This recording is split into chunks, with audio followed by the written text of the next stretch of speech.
colleague from Texas, the Honorable Mr. Green. Under the Speaker's announced policy, January 9th, 2023, the gentleman from Texas, Mr. Green, is recognized for 60 minutes as a designee of the Minority Leader. Thank you, Mr. Speaker. Mr. Speaker, and still I rise. And I am grateful to my colleague for yielding the floor. But I'm very grateful for the opportunity to stand here in the Congress of the United States of America. It means something to me every time I have this opportunity to speak. I love my country. I love what it stands for. Yes, it is not perfect. Yes, my ancestors were treated in a horrific way. But still, we have some ideals that can help us to make a difference. I believe in liberty and justice for all. I believe in the words of the Declaration of Independence. All persons created equal, endowed by the Creator with certain inalienable rights, among them life, liberty, and the pursuit of happiness.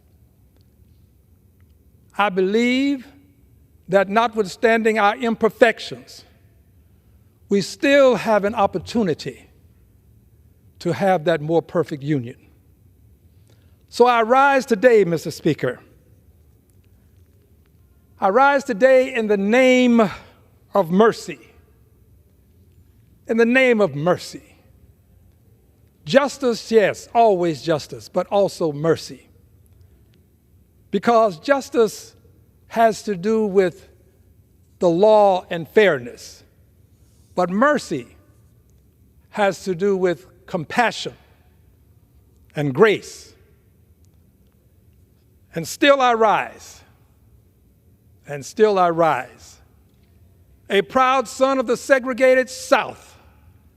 I know what it's like to be discriminated against. I know what it's like to drink from colored water fountains. I know what it's like to sit in the back of the bus because you're required to. I know what it's like to sit in the balcony of the movie because you're required to. I know what segregation is all about, and I know what apartheid's all about. And for those of us who lived segregation, the difference between apartheid and segregation is just a spelling of the words. I understand it. So a lot of what I say here on the floor has much to do with the history that I have lived. I care about those who are downtrodden, perhaps because I have walked in their shoes. I care about those who are being denied their human rights, their rights to life, liberty, and the pursuit of happiness. Because for many years, I lived in the segregated South where those rights were not afforded me. The rights that the Constitution of the United States of America codified for me, my friends and neighbors, took them away. So I wanted you to, Mr. Speaker, to know just a little bit more about me because today I rise with an appeal for innocent victims. Just before coming to the floor, I saw a preview, if you will, a showing of what happened in Israel on October the 7th. Mr. Speaker, there is no way to justify that level of inhumanity to human beings. It cannot be justified. We can never tolerate that level of inhumanity. We have to speak up. We have to say something and we have to do something. I understand. And for those who didn't see what I saw, let me share just a few aspects of what I saw with you. I saw people who would shoot human beings, and then decide to decapitate them. I saw an actual decapitation take place. I saw persons being pulled along and brutalized. I would not have you see it, but I would have you know that it happened as I saw it. This is human beings demonstrating an inhumanity to other humans. So I just left this showing. And I'm here today to appeal to this Congress and all who can view what I'm saying for mercy. Mercy and prayers, if you will, and aid, if you will, to the Israelis. But I also am here to ask for mercy and aid for the Palestinians. Our signature has been placed on by virtue of our largesse to Israel. Our signature was on those bombs. I believe that we have a duty, a responsibility, and an obligation to do something about the conditions that were created when those bombs were dropped in Gaza. According to the statistical information that has been afforded me by my capable, competent, and qualified staff, the death toll has risen to more than 27,000 in Gaza. And here is the statistic that ought to touch your heart. I don't care where you're from. It ought to touch your heart to hear this statistic. 10,000 of them were children. You can blame adults, but you can't blame those children. 10,000 babies. Those babies are innocent victims. Those persons in Israel on October 7th were innocent victims. There are innocent victims in Gaza who are women and men. We ought to care about innocent victims, regardless as to where they're from. 10,000 children lost their lives. Reports show that more than 67,000 individuals have been injured. More than 67,000. Those 67,000 people are going to hopefully have a life, but I don't want them to have a life wherein their future, as they see it, has vengeance and revenge. The parents of those 10,000 children, I don't want them to see only vengeance and revenge in their future.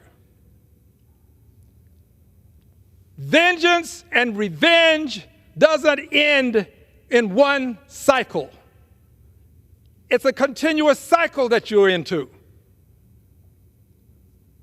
At some point, we have to get out of the killing. I'm asking for mercy. I understand justice, but I know this: an injustice in the name of justice is still an injustice. We cannot, as the United States of America, the country that believes in liberty and justice for all, we cannot sit and watch what's happening in Gaza and not have some sense of a desire to help them. According to the United Nations Relief and Works Agency, over 300,000 people are at risk of famine.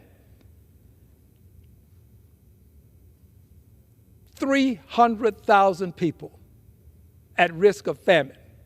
300,000 people hungry. 300,000 people cramped into a very small space. I've been to Gaza, the most densely populated area in the world, and that was when all of Gaza was available to the Palestinians who lived there. Now that you have them confined in just a smaller area, a much smaller area, imagine what it is like for 300,000 people to be at risk of famine. A quarter of Gaza's population, and that's around 500,000 people, are believed to be at phase 5, the catastrophic level, the level where you have a risk for mass starvation and death. I don't wish this kind of thing to happen to anyone. We are a country known for our mercy in war.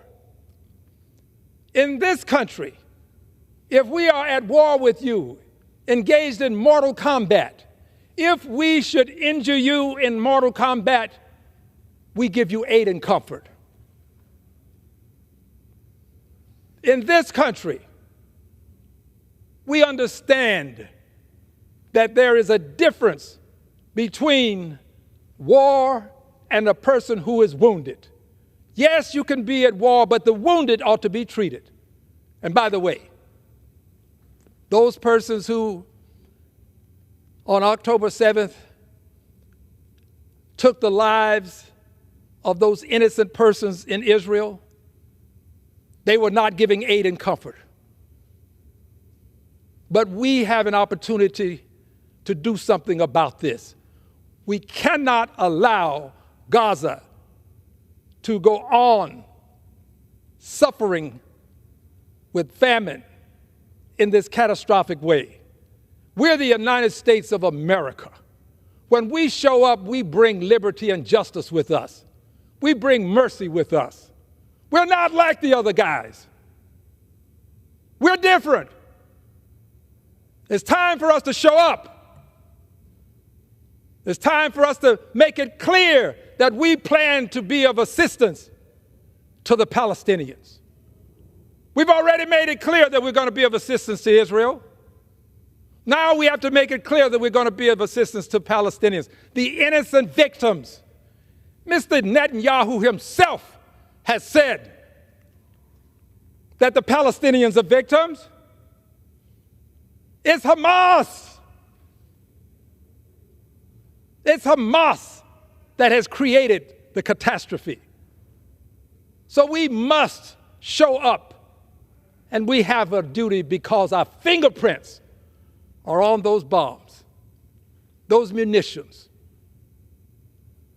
We are the United States of America. We have to act like it.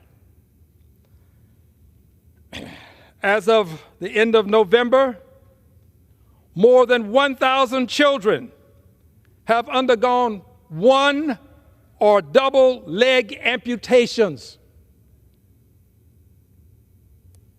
This is according to UNICEF. We don't want those 1,000 children to grow up with revenge as the hallmark of their history. We're the United States of America. When we show up, things change. Analysis of satellite photos suggests that between 50 to 61% of all structures in Gaza, this is the Gaza Strip, have been damaged as of January 29th. 50 to 61%. 50 to 61% includes, but not limited to, schools, includes homes, includes hospitals, includes the things that make life livable. 50 to 61%. In rebuilding Gaza, it's estimated, and estimates vary, but it's estimated that the economic cost to rebuild it after this war, depending on who's making the estimate, And when the estimate was released, according to estimates, one in January, Reuters article, a Palestinian official has indicated that it could be $15 billion. And this is needed to rebuild Gaza's housing units, $15 billion. Now, we can't talk about sending millions to Gaza when we're sending scores of millions to other places. Our fingerprints were on those bombs. So we're going to have to do more than send a few $100 million. I know that I will have people who will say, well, we can't afford it. We can't afford not to do it because there's a future that we all have to encounter. And that future ought not have in it another cycle of revenge. Our fingerprints were on those bombs that fell in Gaza. The official estimates that 350,000 housing units have been damaged, and 150,000 of them would need to be rebuilt at a cost of about $100,000 per unit. These people are without homes. Many of them were living in circumstances less than desirable before this war, and they're even less desirable now. And according to a December analysis by DW News, a German-based state-owned news station, rebuilding Gaza after the war would cost up to $50 billion. I'm not suggesting that we send $50 billion, but I am suggesting this, that any bill that we pass have money in it for Gaza, and I would hope that we would have the courage to have a line item for Gaza, just as we will have a line item for Ukraine, a line item for Israel, a line item for Taiwan and the Pacific Rim. We ought to have a line item for Gaza.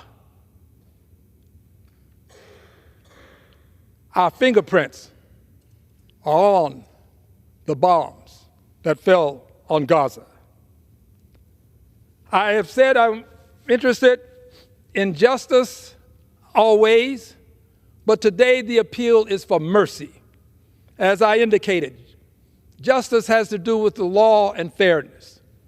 But today I'm asking for mercy for these babies in Gaza that are now fatherless and motherless, for these parents in Gaza who have lost their children. I want to show you just a few pictures to help you better understand what we're dealing with.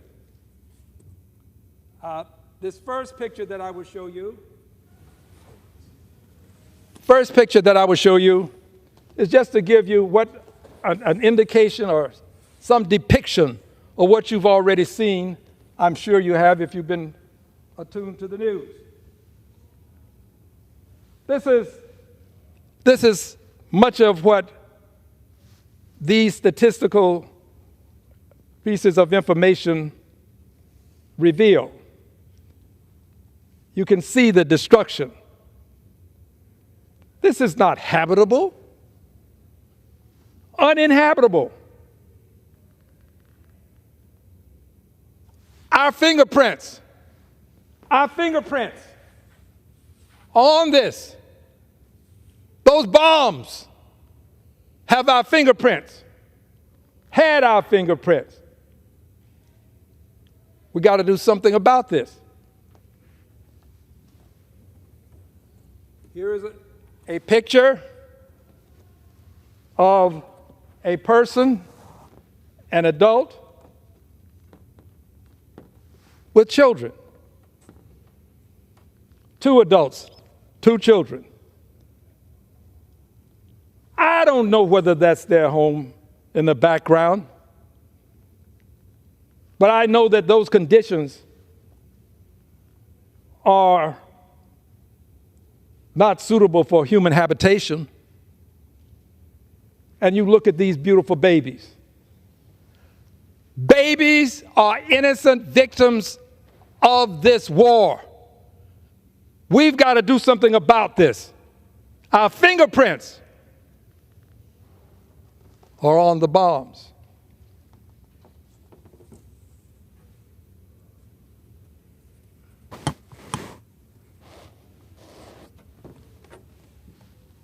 Here is a depiction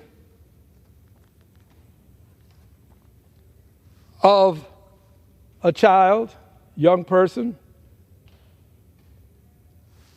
By the way, I did not bring some of the photos that would give you a more horrific representation.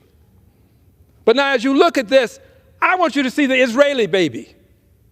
See the Israeli children in this child. There were some Israeli children who were harmed to a greater extent than you see here, and there are some children in Gaza who are harmed to a greater extent than you see here. But as we look at this child, don't look for someone that looks like you. Look at a human being.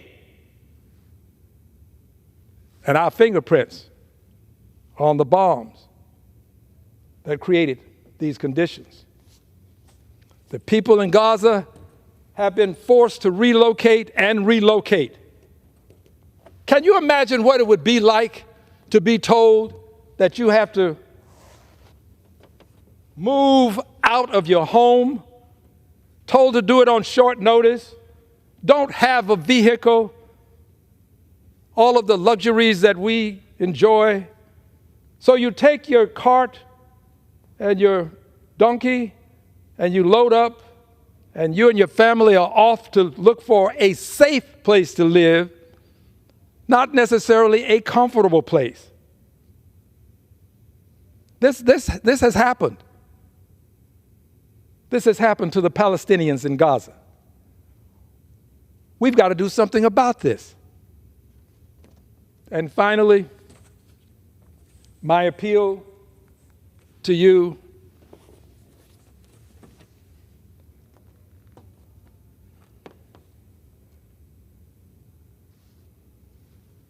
don't see a Palestinian, please. See a human being.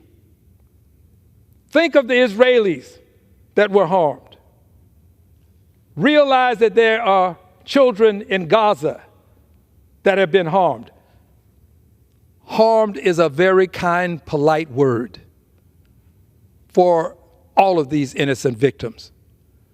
It's a very polite way to say that children have lost their lives. It's a very polite way to speak of the inhumanity that the Israelis suffered. It's a polite way to talk about decapitations. We are the United States of America. We hold within our hands the power to show the world that these kinds of circumstances can be addressed, and that we plan to be a party to the effort to make right these injustices. Yes, injustices. Injustice in Israel, injustice in Gaza. Now, when it comes time for us to do what we can monetarily, there has to be aid for Gaza. There has to be aid for Palestinians.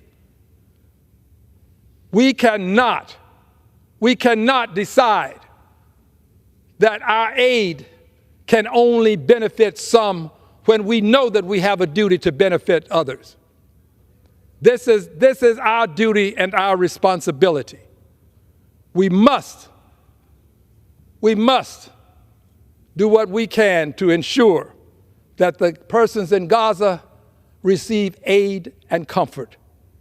They are innocent victims, and all innocent victims have to be accorded the opportunity to have a brighter future. I'm always fond of quoting Dr. King, and the quote that everybody knows is most applicable here. Injustice anywhere is a threat to justice everywhere. It may not happen today,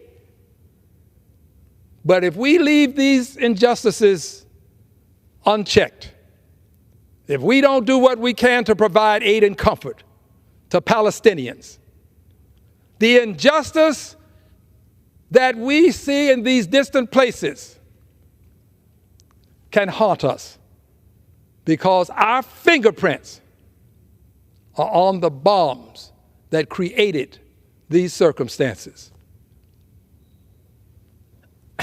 I will go back to my district, and on Saturday, I will continue this. I will continue this process on Saturday because I have scheduled a meeting with constituents at the Fountain of Praise. Those of you from Houston and my district, you know of what I speak and the location that I speak of. 10 o'clock a.m. This is an indication of what I will talk about, but it's not a complete story of what I will reveal. So I ask persons who come, bring your video equipment. We'll do it live, and you can video it so that the world may see there is nothing to hide. Mr. Speaker, I thank you for the time, and I believe that we can make the difference necessary to end the cycle of vengeance. I yield back the balance of my time.